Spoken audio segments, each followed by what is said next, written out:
été interdite la manifestation qui s'est tenue hier à l'appel de la marche de solidarité et des collectifs de sans-papiers. Et nous avons appelé ce soir, et nous remercions l'Union étudiante, nous avons appelé ce soir à rejoindre ce rassemblement. Et il faut bien prendre la mesure de ce qui est en train de se passer. Macron a été élu en disant qu'il était le seul rempart pour le fascisme. Ouais. Aujourd'hui, Macron et Darmanin ouvrent la voie au fascisme de deux manières. D'une part, parce qu'ils intègrent un courant fasciste, le Rassemblement national, en le légitimant dans les institutions, en s'alliant avec lui. Et d'autre part, parce qu'à travers le sale accord qu'ils viennent de conclure sur le dos de tous les étrangers et étrangères de ce pays, sur le dos, il faut le dire, de tous les racisés de ce pays, qu'ils aient ou non, les Français. En faisant ça, ils légitiment ce qui est le fond idéologique du fascisme dans l'histoire, la préférence nationale et le racisme. Alors, si on a pris la mesure de ce qui est en train de se passer et de ce qu'ils sont en train d'ouvrir avec ce projet de loi, bien sûr, nous espérons que ce soir à l'Assemblée, la loi ne passe pas. Mais de cela, d'une part, nous ne sommes pas maîtres.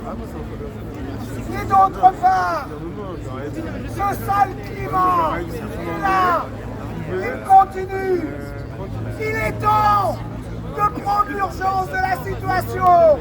Nous sommes fiers, avec les collectifs de sans-papiers, de nous être battus depuis plus d'1 an pour construire la résistance à ce projet de loi. Nous sommes fiers et nous sommes heureux de la manifestation qui s'est tenue hier et des manifestations qui se sont tenues hier dans 60 villes de France de ce qui s'est construit.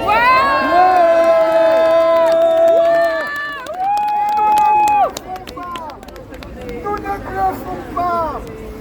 La manifestation d'hier soir était magnifique. Elle était largement insuffisante par rapport à ce qui est en train de se passer.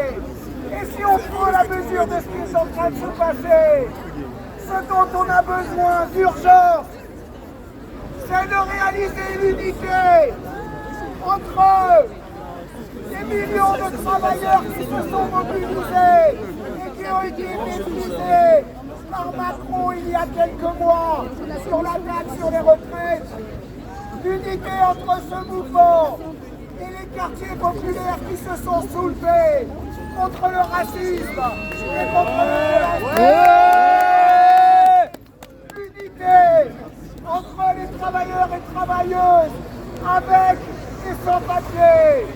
L'unité entre les Français, Françaises et immigrés. Et là, je profite de la présence des responsables syndicaux et de façon tout à fait unitaire, fraternelle. Je relance l'appel qui a été lancé par la marche des solidarités. Il y a urgence. Il faut aujourd'hui une riposte qui ne se satisfasse pas simplement de tribunes et de pétitions. Il faut que l'unité se passe dans la lutte, appeler à la grève, préparer la grève. Et maintenant, on ne peut plus attendre de temps presse. Solidarité. Solidarité avec tous les sans-papiers du monde entier. Solidarité avec les sans-papiers du monde entier. Solidarité avec les sans-papiers du monde entier.